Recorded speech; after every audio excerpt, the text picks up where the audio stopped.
สบายดียามแรงๆเด้อพี่น้องตอนนี้เนาะดาวอยู่เฮือนงานเนาะเพิ่นสิเฮ็ดงานแต่งงานดองล่มงัวประมาณ 3-4 ตัวพุ่นแหละพี่น้องตอนนี้เขาเจ้ากำลังเอาซีดมาเอาเนื้อมาเอามาซอยมาอันนั้นเตรียมไว้เฮ็ดงานเป็นพรุ่งมื้ออื่นพี่น้องงานเป็นมื้ออื่นเช้าจ้า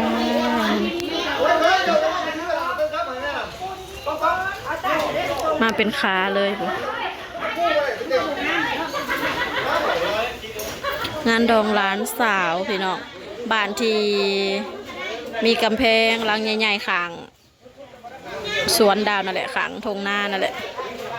เป็นบ้านของคุณอาวก็ได้ไล่สด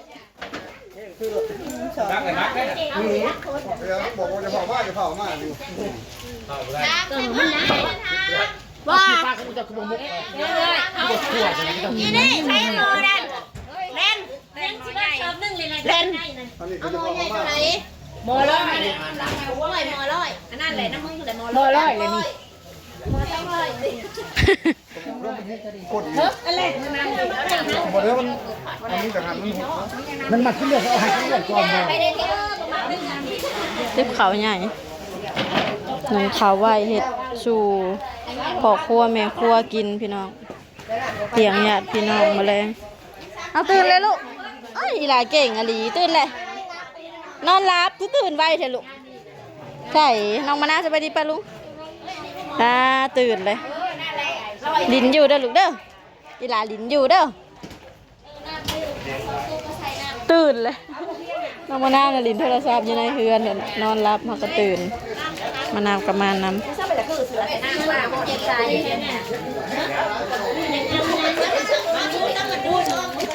งานแม่นมื้ออื่นเช้าเพิ่นมีพิธีบายสีสู่ขวัญตอนเช้าเนาะตามประเพณีลาวพี่น้องตอนแรงแม่นหับแขกหับ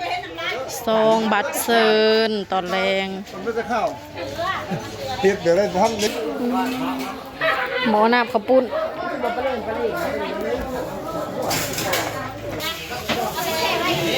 ฮะแล้วสิหายกินอยู่ใจเย็นๆบัดลิ้นน้ำกันต่อยๆถ้าอยากหัวแท้ปุ๊บหมอน้ำข้าวปุ้นพี่น้องเลยขนมจีนน้ำยาป่าปลานิลว่าเป็นงานบ้านเฮาเป็นเห็ดพวกเนื้ออะไรก็เห็ดข้าวปุ้นพี่น้องขนมจีนน้ำยาโอ้ยอยากกินน้ำก่อนลูกใจเย็นๆใจเย็นๆติ๊บเขาใหญ่หนึ่งแล้วก็ใส่ดวงยางแล้วก็ใส่ติ๊บไว้เมื่อไหร่ก็พอแล้วซ้ำนะเด้อมันเผ็ดฮะกินอีกโอเคนั่งดีๆเลยนั่งดีๆถ้ายูตื่นมายังบ่หายเนาะเขาจะกำลังสิพากันซอยซีนแยกชิ้นส่วนกระดูกกับต้มเปื่อยต้มแซ่บ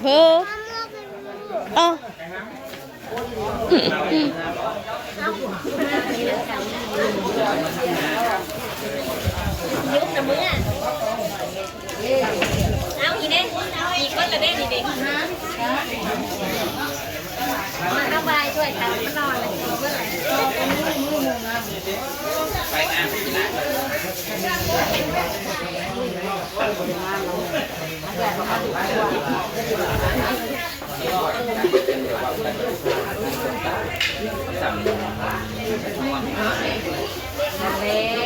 เงาตกซอกแล้วว่า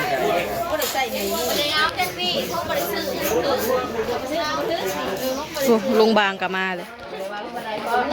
จับขาจับเปล่าย่าลากันเรื่องละพันตายเฮ้ยซื้อกันเป็นม้วนแล้วนะเป็นม้วนแล้วพูดถึงไม่ต้องเป็นคนรับมาซื้อช่องม้วนเลยเนี่ยคือเองไหนเองก็ได้เงินมาแล้วแต่อยู่ถูกม้วนมีพื้นร้านคนนี้เพื่อนก็ได้ขึ้นไปแล้วแต่เพื่อนกับย่าก็ได้ขึ้นมา100 3 เสือแล้วใจแม่เนาะ มันมีทุนสูงอย่างนี้ได้ก็ได้เอากับบ่เสียดาย เอ็มก็ไปเกิดเองก็ดีฮะ เนี่ยหลานคือกันแล้วอะไรหลานเนาะยาสีหัวได้หนึ่งดีหัวมันเบิดได้เอ้ยหัวละพันซื้อกำหนดได้ละพันน่ะ จากทางในบอนสู่ขวัญพี่น้องมื้ออนเช้าพิธีสู่ขวัญตะวันเอมมี่วันที่26เดือน2 2026งามเลยผู้เด็กๆโอ้ย คือวันนี้ใครสิตื่นมาบ่หาย รับเปิดหน่อยหนึ่งมื้อแรงบ่นอนง่ายแล้วมื้อแรงไปเดี๋ยวสิพาไปเบิ่งทางนอกพี่น้องนี่ที่ดาวถ่ายคลิปที่เห็นเฮือนที่มีกำแพงดังใหญ่ๆหั่นแหละพี่น้องทางนอกก็สิเป็นสวนแล้วก็ทุ่งนาของดาวเนาะอยู่ใกล้ๆนี่แหละจ้างานแต่งร้านสาวเดี๋ยวสิพาไปเบิ่งสาข้างหน้าสวยงามหรูหราพี่น้องเดี๋ยวมื้ออื่นดาวสิเก็บภาพบรรยากาศมาให้เบิ่งเป็นงานแรงแล้วก็สิงามหับแขกตอนแรงยามมื้อเช้าแม่นเพิ่นมีพิธีสู่ขวัญนี่เข้ามานี่ก็หน้างานเนาะก็สิมีสาถ่ายรูปอยู่นี่จ้าสุขสันต์วันวิวาห์ท้าวตะวันนางเอ็มมานี่ถ้าเบิ่งนำกันพี่น้องเดี๋ยวสิพาไปเบิ่งในหูปก่อนจ้าสมหน้าเจ้าบ่าวกับเจ้าสาวหลานสาวคนงามเฮาน้องเอ็มมื้อนี้แม่นเพิ่นจัดอยู่ทั้งบ้านเจ้าบ่าวมื้ออื่นมาจัดอยู่ทั้งบ้านเจ้าสาวพี่น้องจัดเบิด2ทาง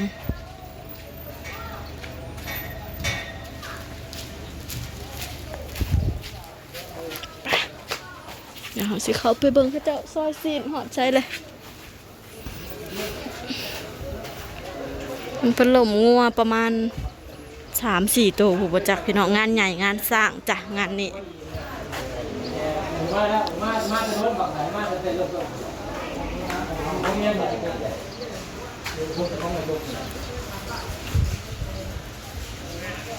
อันซะ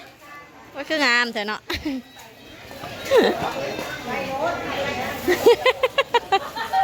อะแล้ว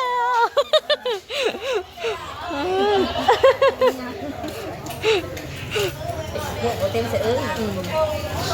ต็มน้ำข้าวปุ้นพี่น้อง อยากไปค่ะ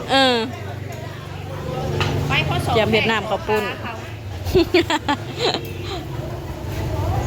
ถือผู้ให้หรือผู้ให้ไว้บอกข้าเฮ้ยอันนี้ผู้สีส่งเล็กนี่ระบอกที่ออกมาเด้อหล่ะส่งมาติ๊กอยู่เมื่อไทยเล็กแล้วมันส่งเล็ก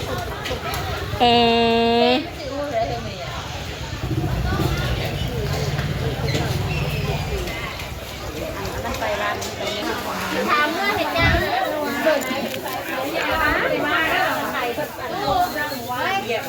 กดโทรศัพท์ให้ในกลุ่มเพื่อนนี่ค่ะป้าในบ้านนี้เขามาบอกแม่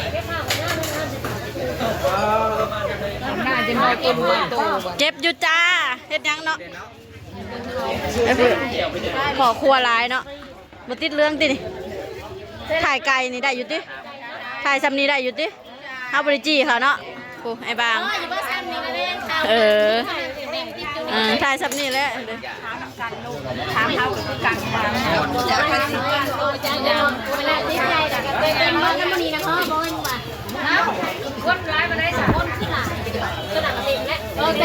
ตัวนี้นะ5 ขวดอันนี้นะ5 ขวดนี่ป้าน้อยก็มา